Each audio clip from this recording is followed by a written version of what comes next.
एक चालाक सियार भूख से तड़प रहा था।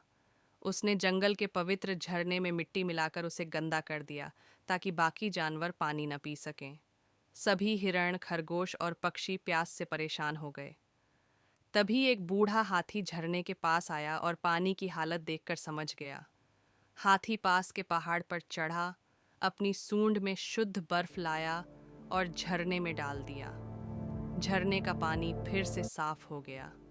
सारे जानवर बच गए।